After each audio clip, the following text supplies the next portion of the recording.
Welcome back. The good old took a week off pod. How you guys doing today? It's really good. Pretty good, Matt. How are We're you good. doing?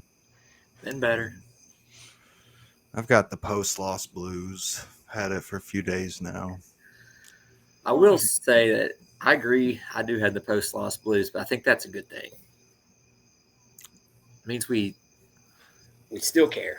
Yeah, I mean, Yeah. it means that it actually means something now. It's not there's the first of 7 losses. It's man, like that one had the feeling of the former era Florida losses. Like ah,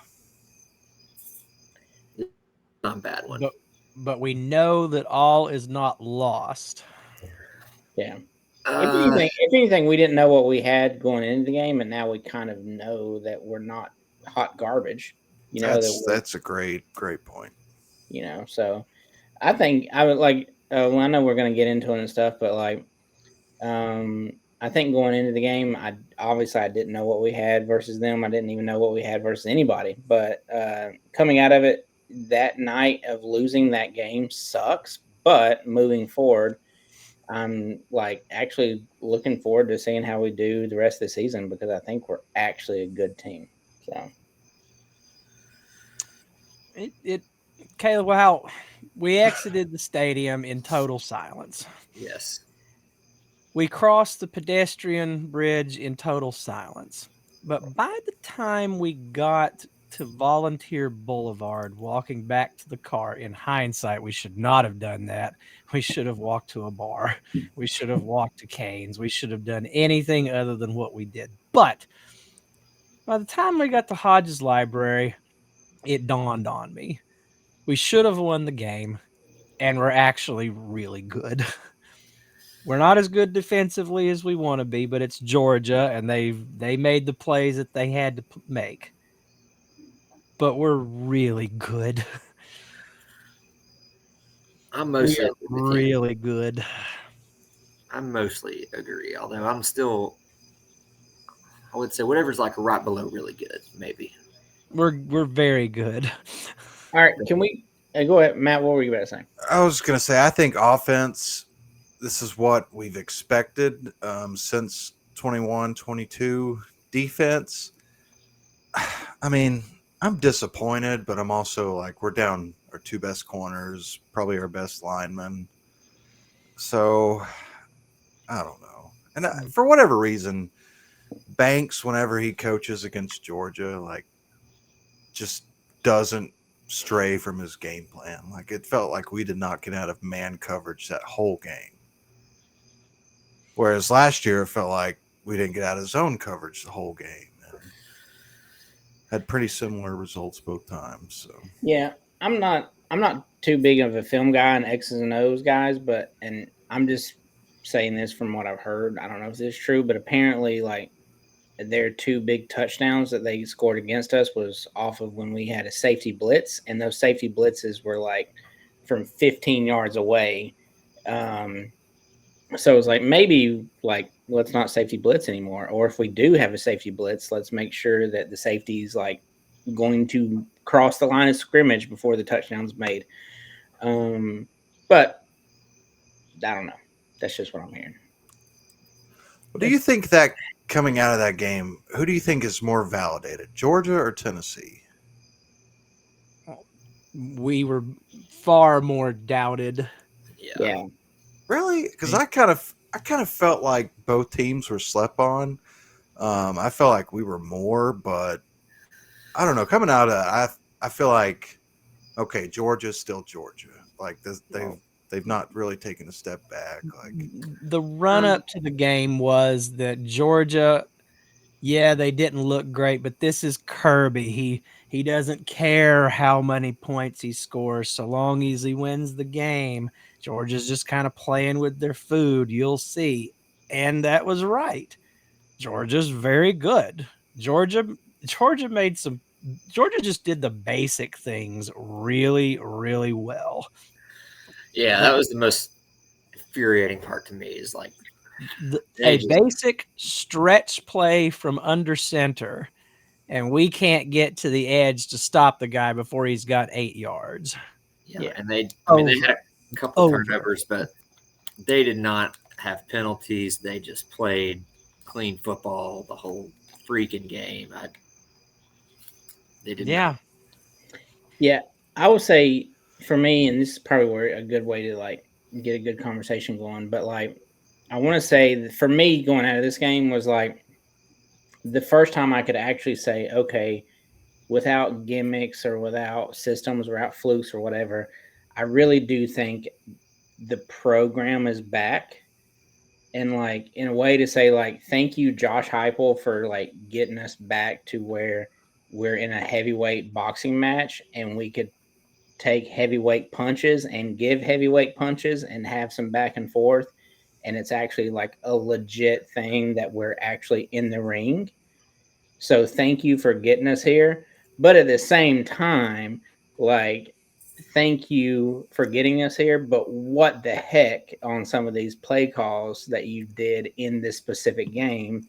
So that also makes me kind of happy to be like, look, this isn't Butch Jones saying, "Oh, we're 14 points away from being undefeated." This is like, "Hey, we don't run the ball 3 times after the strip sack and we score that touchdown, we win. We do X, Y, and Z a few other times, we win the game." Like we actually left the win out on the field against Georgia. I've decided he's Josh Hopel to me. Houpel. Like until he gets that killer gene back, he will be Josh Hopel until he shows me. Until Okay. he goes for the kill. All right. You broke him, man. He's broken. So my take is he had a bad. There were a couple spots where he was bad, but if we just make the field goal, we're not talking about that stuff. We're talking about what a genius he is. We're saying, look, he had 2.5 minutes. He took every second off the clock and he kicked the last second field goal to beat Georgia. Like that was actually a really good drive until it wasn't. I mean, I agree. We should have gone for the kill after the fumble. Probably should have gone for it on 4th down at midfield. Yep. And we're gashing them on the 2-minute drive. They were gassed. They had hands on hips. And the moment, I mean, you could just tell the moment when the mentality set in, we're playing for the field goal. And as soon as it happened, my whole body just started getting chills. Just, oh God, it's too long. It's too early. Well, the thing about that is Max Gilbert's over there knowing what we're doing. And that guy, I mean, I don't want to. Yeah, the analogy I was going to use is probably not suitable for the podcast, but that guy looked scared to death. Yeah, friends and family show here. Yeah, like when you saw him, you knew he was not going to make that kick. Like, so here's one point I want to bring up specifically about the kick. Can we just for a second, and I'm just putting my perspective on his perspective in that moment. He's over there mentally preparing for like a 37-yard field goal when Joey Aguilar says, "I'm going to run this in. What side do you want? You want left, right, middle?" And then we're about to place the ball where he wants the ball to be placed for a 37-yard field goal. Well, we get the false start, and that moves us back 5 yards. But then we immediately put him out there where he just mentally prepared for a few minutes to make a certain kick. And now within 5 seconds, he's got to go out there and make the kick he wasn't expecting at a position he wasn't expecting. Like, call a timeout right there. Or it's the same situation that we were just in, just 5 yards deeper. Like, run the play that you're about to run anyway and let him just kind of like refocus and reset his mind. He just went from like mentally preparing for one kick to actually kicking a totally kick that he was not prepared for. yeah, but you're a scholarship athlete at a major university playing big time football, and you're a head coach that's making $8 million a year or whatever. Call a timeout. 10, but come on, it's so easy for kickers to just go out there and practice their craft. He could be out there right now all alone kicking field goals. They've got those little things that hold him up for him. He doesn't need anything, and it's obvious he wasn't mentally prepared. I mean, yeah, maybe the penalty did cause most of it, but do we not have a psychologist in the athletic department? I just think it was a little I feel like it was just that the kick that we actually kicked felt rushed when it didn't have to be rushed. Like, you could have called timeout, you could have ran another play and called timeout, which you're planning on doing before, whatever. It was just like, oh, false start, let's go kick, go, go, go, go, go, miss. All right, yeah, I see. Thoughts, Caleb, Chris? It's an intriguing theory. I mean, I don't know what goes into kicker psychology. I just know that I watched him during one of the Georgia timeouts, and then went to TV timeout, and Max is out there just kind of walking around by himself, and there's a position coach that's just sort of following him like a Mario Kart in this little circular walk he was doing. And I kind of watched him while he was doing it and said, does that look like someone from a distance or who's going to rise to the moment? I've consciously avoided, and I will forever avoid, any photos or video or anything about that game, but I ran across the picture of his eyes in the screen grab. And oh man, he looks so little. He looks so young. He looks so scared. I do wish that we had run another play to put it in the middle for him. It did look like he has spent his whole football career dreaming of this opportunity. Yes. And when it finally arose, he was like, oh shit. Oh shit.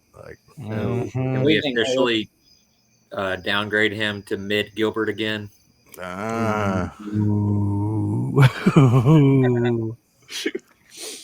We don't. We are going to need Max Gilbert. Okay. He can become Max again. He can do it again. He is mid Gilbert. Well, I want to spend probably the next 15 to 20 minutes discussing this. Would Josh Turbeville have made that kick? What do we think? I mean, he's got it flying through the end zone. All right. Another 14 minutes, 45 seconds. Yeah. Josh Turbeville's. God, that one hurt. Yeah. What was the immediate stadium reaction to the missed kick? Yeah. I just kind of felt it was over. I don't know. Yeah, I mean, as soon as it went into overtime, we knew we were lost. Zero chance of overtime.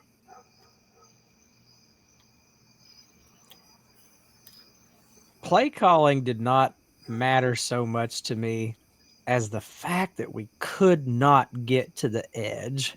That first play that Georgia ran on offense in overtime, what did it get down to the 3? Just a basic stretch play. All the way down to 3. We could not get to them. Well, what do you think about that moment of missing the kick? What would that possibly do to the defense psychologically?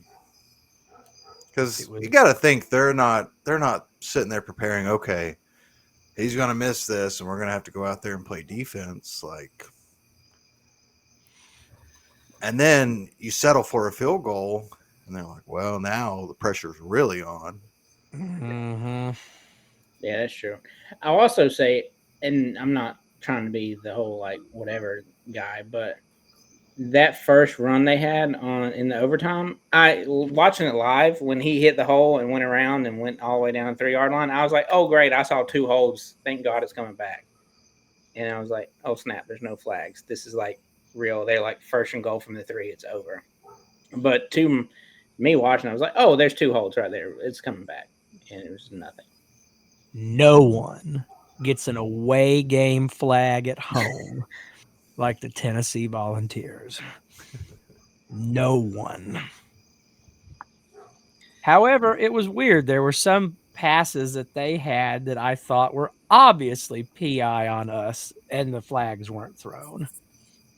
I honestly thought their fourth down touchdown was an offensive PI from where I was watching. Yes. I don't know if they showed it on TV, but he clearly put his hands on our defender's face. Yeah. Still a great ball, though. And I did not even shout out to the TV crew. They were kind of on our sides about the pass interference on that out of bounds. Yeah, like they were like, no, I don't see anything there. Yeah, it just looked uncatchable to me, but yeah. Chris Fowler has lots and lots and lots of catching up to do to get in the good graces of Tennessee fans. So props to him. We're adding it to the ledger, but you've got a long way to go, bud. It kills me how much he's just fallen off for me. Like, well, he was sick. He was sick, man. No, I don't care. He's been a sellout for years now. He used to be the face of college football. A sellout to who? The U.S. Open. His corporate handlers. I mean, I agree. He's went from doing a great job hosting game day, like Reese Davis, yeah, whatever. But Chris Fowler on game day was incredible. Now he's just up there petting the damn dog and not calling the game. Never ever forget when they did game day from Oregon and the duck is throwing confetti and he's throwing candy and the cheerleaders are firing guns and whatnot, and Chris Fowler comes up with this glass of wine, holding it up to the camera. The confetti starting to get into it. Kirk's trying to cover the top of it. We're going now to Kentucky at Arkansas. Good day. Oh, you're right. He did have a different persona, but he's still really good at what he does. He's good. He's not like the top tier, but no, he's no Sean McDonough. Okay, let's not talk about announcers. Is there anything about the game we want to talk about, like specifically? I'm done. I don't care. So I will say the one thing I have been thinking about is I was actually shocked that after Georgia took the lead that we fought back. Like I thought that the game was over and Georgia was just about to run it down our throats for the entire second half and just blow us out. Like I was really impressed that we fought back. The Brazel touchdown on third down from 50-something yards away took my breath away. I did not think we had that in us against that team in that moment. To me, that is the biggest takeaway for me. Like just that we didn't get lucky in the first half. We actually are good, like you said earlier. Yeah. We can reasonably expect to beat anyone we play now, I think. Yes. Yeah. I think I saw something where it's like the only teams ever to score like 38 points or more on Georgia under Kirby Smart is Alabama, Ohio State, and this Tennessee team. Good company. Very nice. And I mean, Joey Aguilar, 371 yards passing, 4 throwing touchdowns, 1 running touch, 5 touchdowns, and 370 yards. That is 2 banners. Can you find more? I'm just saying, like, this guy is. By the way, Nico sucks. Nico sucks. Would have been a Chris Brazel legacy game too, like Jalen Hyatt had we. Oh yeah, yeah. And I started kind of getting the good vibes feelings like when Boo Carter fumbled the punt return and then he fell back on it. I was like, oh, okay, because if we were losing, he loses that fumble. So when he recovered the fumble, I'm like, oh, well, we might be winning this. The fact that the long snapper got all the way down to the goal line, laid his body out, and there was just so many want-to plays. God, they wanted that game. They wanted it as much as we wanted it. That hasn't always been the case with Tennessee football. I don't think. It did feel like we probably spent the entire offseason planning for this game. Yes. Yeah, that first quarter offense looked scripted. Like 1,000% scripted. It was seamless. Yeah. Surgeon. Beautiful. From the boys in the stadium, I keep on hearing different things. It was like some people were saying like top 3 crowd ever. Some people was like it wasn't even like top 20. So like I've heard like not even in top 25. Oh man, it's like top 3. So what do you guys think? I heard it's the best ever. It was not the any event going back to the Coliseum days. Here's my impression of people in the front 3 rows in our section during the Brazzle touchdown. For those listening on your favorite podcast app, Chris is looking at his phone and drinking a Coke. So they were not enthusiastic. No, I started making them angry at one point because I was just pleading with everyone to please stand up and make noise, and then people started getting mad at me. So I hollered at him that it wasn't a fucking cruise ship. Get off your ass. You need to back off. No, no one ever said anything. How you guys doing today? No, it was not an elite crowd. I mean, there in the fourth, it did get really loud a couple times. There were some moments, but it was not. It was not Bama 22. It was not Oklahoma 15. It was not Cal 06. It wasn't Bama last year. Do you think this is a product of Heupel's success, where fans feel like they have to be wowed to be rowdy? Like, that's an interesting question. No, I don't know. I think it's probably a product of we're not done climbing, obviously, because we haven't really won anything, but like we're much further up the mountain now than we were 3 years ago, and there's just something, I don't know. Yeah, I mean, it's like in wrestling. You go out there and every match is a tables, ladders, and chair match, and everybody jumps off a ladder through a table. Well, then eventually they become, numb to that. The fans do. So then what do you cheer for? What's next? And I don't know. It'll be interesting to see if we have, because if they can't get excited for this game, like, I don't know what will. I mean, it was okay. It wasn't like bad. I just expected it to be a little bit. And also it was brutally hot in the first half, to be fair. Like, it was real hot. Apparently folks had a bad time. We didn't have so much of a bad time. Apparently a lot of folks had a really bad time before the game. So yeah, I was going to ask you guys, like, I keep hearing that, like, a lot of people didn't even get in until, like, 30 minutes after it started or, like, right before it started. Was the stadium full at kickoff? I mean, it seemed like it, but I don't know. We're real fans. We were kind of there, 2 hours before the game. So. Oh, okay. Meeting Al Wilson. Yeah. Joey Chestnut. Oh, yeah. Clay Travis. Well, that's cool. You elites. It was a good crowd, not a great crowd, but it had great crowd moments. But if you want to talk about what the pregame environment looked like, yeah, let's talk about that. It was very, very different. Not in the basic elements. Yes, there were a lot of people. Yes, it was crowded. Yes, there was a ball walk. But the placement of security measures in the middle of Philip Fulmer Way, right in front of General Nealon's statue, where they're just herding people through, and they're coming together in clumps, and it's these fresh-faced kids with blue shirts doing security, just kind of looking up at the sky. Yeah. It honestly scared me a little bit because, like, there's like a 3-foot tall fence is all that's really you had to jump over to not go through a metal detector. Like, it would have been extremely easy to not go through security. Yeah. Carrying anything, I would imagine. I didn't think about being scared. I thought that it was just there were so many more people down at the intersection of Peyton Manning Pass and Philip Fulmer Way, right there where the ball walk happens and where the new no longer a salute to the hill sequence happens.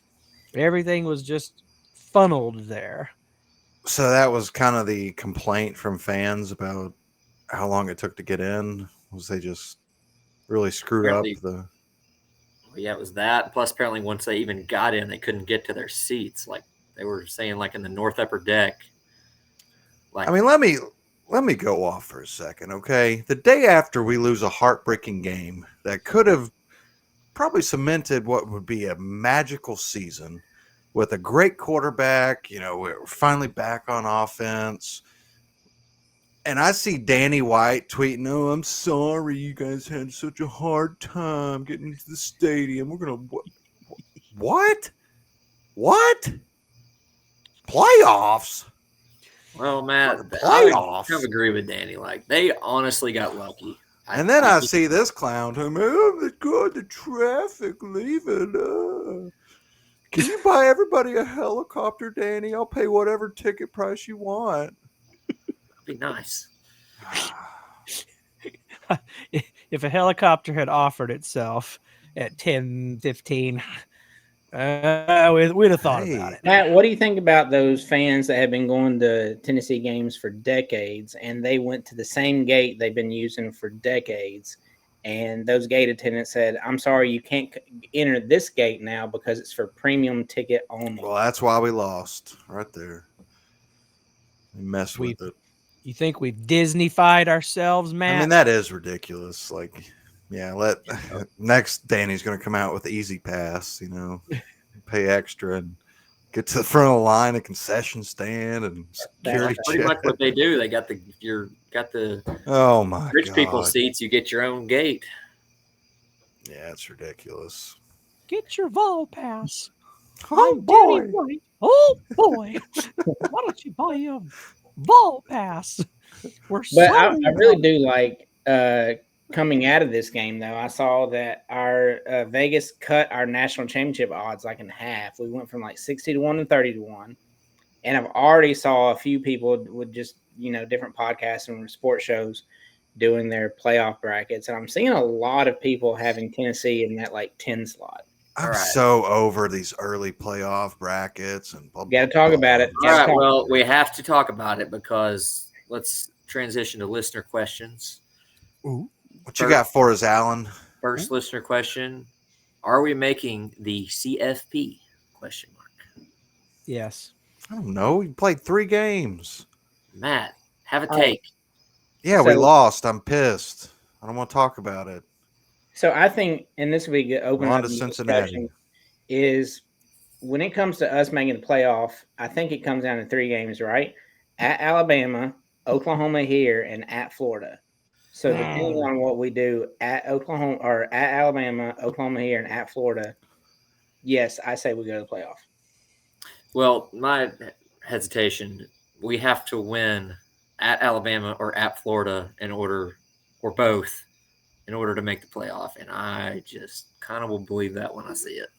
What do you think? 2 losses is the cutoff? If we have 3, we're out. Almost certainly. Yeah, I mean, that's why I don't really care for this week 3, week 4, whatever you want to call it, playoff picture, because so much happens in the coming weeks and we start to see everything kind of take shape more. Because last year after Arkansas, what we were saying, oh, okay, yeah, probably not getting the playoff. And then, what happened, and we made it. So then we continued to win football games, which I strongly suspect we're going to do. What you're saying, Matt, is that was a terrible listener question from our listener. Well, I don't even know who it was from. Who was it from? Doesn't matter. You think it's a terrible question? It's not a terrible question. I mean, you guys answered it, so I just. Well, I was thinking about it today. Is like for me, I'm thinking, especially what Caleb just said about how important that Alabama game is. I think we should. What do you guys think on rooting for Alabama or Georgia in their game? I think we hope that Georgia beats Alabama to kind of take away their steam a little bit, because if they beat Georgia, they're kind of start rolling again, and that game's going to get harder. But I think if Georgia, which they're doing, Georgia decided today they're going to do the blackout Bama game. Oh God! So they're blacking out Sanford. But if Georgia beats Bama, they might just like give up. I'm not sure. I think that game gets easier. I think all things need to happen for us to follow in the 2022 Alabama path of the loss to Georgia is the greatest quality loss of the season. Georgia needs to win, and that needs to just grow in esteem. That loss needs to be better than beating Mississippi State. Now, to do truly, Chris, should we lose another game so that we have another quality loss on our resume? I mean, if we could That's get the true Alabama way. 5 quality losses, I mean, just really go out there and kick ass, but get unlucky. I don't know if we can make it going 11-1. I think we might need to go 10-2. 10-2, and you lose to Alabama in just a real knuckle dragger. God. I'm just happy we're able to have a real conversation. Jesus. All right, we have a related list. Wait, Kyle, to your point, I'm 100% rooting for Alabama. I don't want them to go out there and be motivated before us or anything. I want them to be sad I want them to be happy and complacent. And yeah, you want them to be surprised. I want them to be riding high and be like, we can beat anybody. And then I want as many SEC teams to get 3 losses. Yeah. Possible. So I think I'm rooting for. And then the other thing we didn't even mention on that same topic is when we go down to Florida, are we going to be playing an interim head coach and backup Harrison Bailey? You think they'll fire him? What's his buyout? He's not. He's not making it. We will not see Billy Napier when we go down there. He will be. Will we see DJ Lagway though? 5 interceptions. Goodness gracious. Well, hey, if they fire him, he can enter the transfer portal, right? Isn't Nico eligible now? Yeah. Yeah. So our other listener question here says, what's your record prediction for the year now that we've lost to Georgia? 12-0. Yes. Beautiful. 11-1. I'm leaning 10-2. I don't think we lose again. Whoa. I think we'll lose to Alabama. I think they're probably actually good. No. One we haven't really talked about is like a lot of people are saying like Oklahoma might be the best team in the SEC this year. Oklahoma's a one-trick pony. I will also make this announcement. This Saturday made it official. I think I'm going to come to the Oklahoma game. So, yeah. But maybe Caleb can take you on the field before the game, not tell the rest of the That'd be cool, wouldn't it? Just for our viewers that aren't aware, Caleb, season ticket holder, right? And starts sending pictures to our group chat. Well, good old Rocky Pod got access. Well, he's on the field. That's Josh Heupel right there. Was Al Wilson? It's like, oh, okay, cool. All access passes here. And of course, he's got Chris with him. Didn't even tell anybody in the chat. We could have had like a Hunger Games style event to decide who goes, but we saw Tristan Keys. And then he lost his 5th star. So good job. No. Yeah. Wait, did he really? We saw the most. According to Rivals, I don't know how Rivals. And that other guy that just flipped too. We lost 2 5 stars that went to 4 stars. It's so funny. But yeah. Anyway, you know what that makes? Since good old Rocky Pod got like all access field pass, could we like apply to get an AP vote?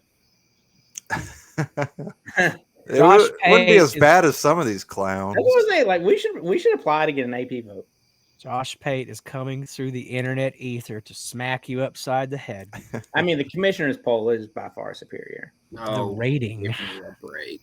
Josh Pate ain't nothing.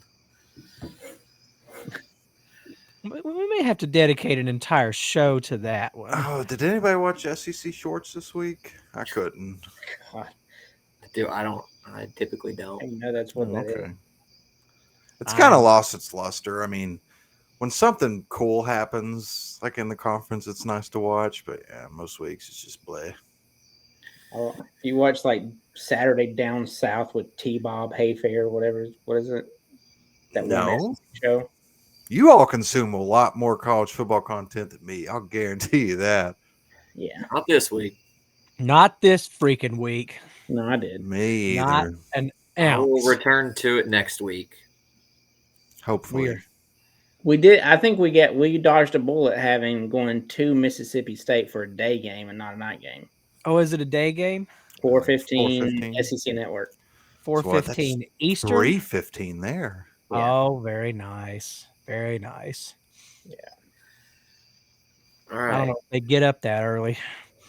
Our next listener question is good old Rocky Pod failing to record last week to blame for the Georgia loss? Well, I don't know. Let's discuss why we didn't record last week. All right, go ahead. All right, go ahead. Next question. Poor communication. Yeah, Chris forgetting he has to go to a Pee-wee football game. And Yeah, you did. Caleb over there keeping his son out too late, playing Little League Baseball. And, of course, I went, backpacking in the Smokies, but that's perfectly fine. But, I was ready. I was like, "Are we doing it?" And no one responded. So I had the phone in hand and I was going to broadcast from the car. I knew we were losing when one of my stops, one of the guys got a nice new Mustang, and he's a huge Tennessee fan, and he's driven it every Friday for the first 2 games, and then this past Friday he drove his truck. I said, "Whoa, what are you doing?" He said, "What do you mean?" I said, "We're 2-0 when you drive your Mustang. You got the truck out there." I was like, that's not good. And he kind of laughed it off, but here we are, 2-1. Have you brought it up since then? I think he's on vacation this week. Are we going to lose to UAB now? Hope not. Well, no, I would follow through. Consistency is everything. But are we to blame for the loss? Yes. Maybe a little bit, yeah. no. Yeah, we're sorry. Kyle, are you not a fatalist? No, jinxes aren't real. Well, I thought we were going to do a pregame show Saturday. And then what do you know? 2 of our 4 were on the field at Neyland Stadium taking pictures with all the donors, running marathons with Randy Boyd. And, Philip Fulmer looks like the Thing now, by the way. oh, poor Phil. He's got that rich man tan, but he looks like stone. Still my coach, though. we should. I would love to do a pregame show, but when circumstances come up and they say you can go on the field for the first time in 20 years, it felt real good to put toes on that thing again. That grass is so bouncy. It's nothing like it. All right. Last listener question. What would our record have been last year with Joey Aguilar?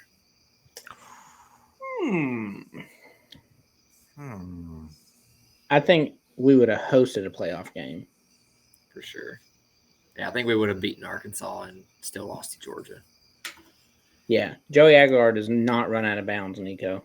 I don't know.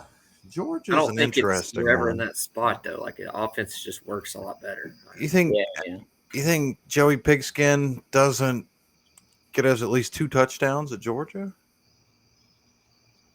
With being able to make throws, like basic throws? I don't know. Joey bag of deep balls. I'd say 11-1, 12-0, or however many games we played last year. How far would we have made it in the playoff? I think we definitely win the first round game. So if we would have hosted, what would our second round game been? An SMU or something? Yeah, I think we would have had Penn State's path. We would have hosted SMU, and then I think we won 1 or 2 games in the playoff. Yeah. We've good just question. got to. It's a very good question. Hey, here's my answer. We'll find out this year. Yeah. Well, thank you, Alan, for all 4 of those questions. Appreciate it. Thank you, brother. If Shout you out do to want to good send old us a question, good old Rocky Pod on Twitter, Instagram, where else? TikTok. Substack. YouTube. Oh yeah, comment on YouTube. Yeah, leave us a review on a podcast app if it lets you comment. We'll answer it here. Only 5-star reviews though. There is we don't no care. question we will not answer. We'll lose that 5th star. Please don't skip the ads on your favorite podcast platform so we can get our penny this month. We didn't get any pennies last month. Oh no! I think that one they sent us was just to make sure that the PayPal was active. Still counts, man. Yes, because we Better do have report that on your operating taxes. costs, folks. So share us far and wide. Is that it? What do we think about UAB? The Fighting Trent Dilfers. I hear they can throw the ball. Well, good. It'd be a nice warm-up game for. I hear they're really defensive slow on backs. defense. UAB has had we've had some interesting matchups with them in my lifetime. None of them have been just absolute demolitions like I would have thought. When's the From last 90 time we played them? Like Dewey? Was it that was Dooley? was that not the Dooley? Was it Gerald Jones or who got carried off the field? Denarius Moore? Denarius, yeah. Denarius Moore, yeah. I don't know Overtime. if that was UAB or Troy. Oh, no, Troy was. I think it was UAB. Yeah, it was you. Because it was overtime or whatever. Then there was one I remember going to. I went to a UAB game, and the entire student section basically didn't come. No, apparently we played in 2019. What? What was the score? 45-17. Okay, I got one. There you go, Gitmo. So the first time we played them, we were 5-0 all time. 98, 2005, 2008, and then 2010 and 2019. That 98 game, that was the night Ohio State lost to Michigan State. Yep. That was the first game I ever went to at Tennessee. Really? Yeah, and I remember that the Ohio State game ended before ours, and we were number 2. Mm-hmm. And I remember this one guy said, it's great to hate Ohio State. That's just always stuck with me. My grandmother was in the hospital, so I watched it from Blunt Memorial. No, didn't watch it. They had a radio in the waiting room, Blunt Memorial Hospital. And this orderly came through and said, "This Nick Saban is just great." And he put it up on the old boob tube TV up there, and it was real fuzzy. But that's him. Yeah, that's Saban guy. I ain't never heard of him, but this is amazing. We're gonna be number 1. Things a 10-year-old can't forget. Well, you know who their coach was when we first played in 98? That would be the great Watson Brown. Watson Brown, yeah. Nice. When's Watson? When's the last time you had a really good burger or steak? No, when's the last time you had a really good burger or steak? I hate that commercial so much. Hey, speaking of that, also, you mentioned the 2019 game in Garantano. Congrats to Garantano joining the podcast world. Yeah. Oh, yeah. Well, we need to reach out to him. Yeah, like, let's get him on the pod. Let's get Club Gitmo on the pod. Let me check my old tweets first. I think he'll be okay with it. Would very much like to. We've never talked about it, but I mean, I'm so glad he doesn't hate us. That's the recipe for all these former players. Just sit there and be like, "Hey, full Twitter, look what I'm doing." And it's like, "Oh yeah, let me eat it up." We didn't like not liking him. Yeah. Now he's very easy to like. We need to get a former player on the podcast. It sounds like Matt, so if all Twitter will listen to us. I really don't Well, I want mean, I Paul think Twitter to Gitmo's listen probably- to us. I'm sure they'll have very. What former player should we get? I think Garantano is the easiest. I mean, he's doing it. He's doing a podcast in I his mean, bed. who's number one in all Twitter's hearts? There's only one answer. Dylan Bates. There it is. You said it. Todd Kelly Jr. Okay. We can maybe get a Smoothie King sponsorship then. Now that's. Hello, Val Fenton. Wait. No, that That was Todd Kelly Sr. was that TK Well, it Senior. was both of them in the commercial. Oh, that one's gone now. I haven't heard that Yeah. one in forever. Wow. It's TK. It's TK Junior. Yeah, that's been a couple of years, hasn't it? Yeah. For those who don't know, we are speaking of Tony Basilio commercials. What do you say, Tony? Who would be? I'm trying to think of who is like the most D-list Vol. That we Oh, could man, even I- hope Chris, of. who's that wide receiver from like the late '80s, early '90s that I used to play basketball with at Severe? Oh, Craig Faulkner, Yeah, Craig Faulkner. Severe County legend. I was listening to Pod last week, and they brought up the fact that Will McBride started a game for Tennessee at quarterback, and I just Was that a Missouri game? I don't. Was that like late Pruitt? Was it not Butch's last year? Or no? Okay, I don't know. It was at a point to where the wheels had not only come off of the wagon, but the wheels had rolled into a volcano. The wagon had fallen into a hornet's nest. Everyone had dysentery, but somehow we lived. That was the fact that we're doing what we're doing now, coming from that in living memory, is just insane to me. Beautiful to me. That's why I don't feel the kind of woe and lingering sadness about this past weekend that I used to feel. Hope isn't dead. It's here. We're not going to be no more Will McBrides. It's like I always say, you can't win them all, but you damn should. Something like that. Amen, brother. Chris Always say called the that. shot. He said no more. I don't think we lose again. Well, I didn't think we'd lose to begin with, but here You we didn't, are. Matt. You are so consistent in that, and we respect it. That's why it hurts. All right, what else we got? We talking about 2027 baseball recruiting. Caleb, you got that report ready? Swooshy spot. Yes. I think we're done. We got a guy named Sushi committed to us for 2027 baseball class. Oh, okay. Oh, okay. Yeah. We're very excited about Sushi and the possibilities of his NIL deal. Do we have a draft risk list yet? Yep. Posted it in the chat yesterday. No. I was mourning our football loss. How did I'm our sorry. picks? If we had picks to click before the game last week, Chris had aired Joey Aguilar probably. Yeah, Chris Bradshaw.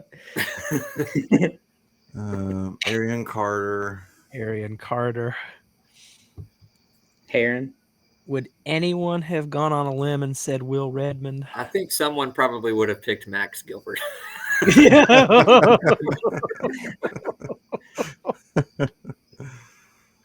Oh man, I think he'll make a big kick in overtime, guys. We are 2-0 when doing picks to click. Oh, We need to. We can't. yeah, we can't get out of here without All picking right, the click make it against quick, boys. UAB. This is unlistenable. Let's go. Yep. Mike Matthews. Uh-huh. You can't pick wide receiver 1 as your pick to click. Okay. I think this is Peyton Lewis's game. Oh, that's a good one. I've given up on him. This is Peyton Lewis's game, and this is Joshua Joseph's, like over 2 sacks.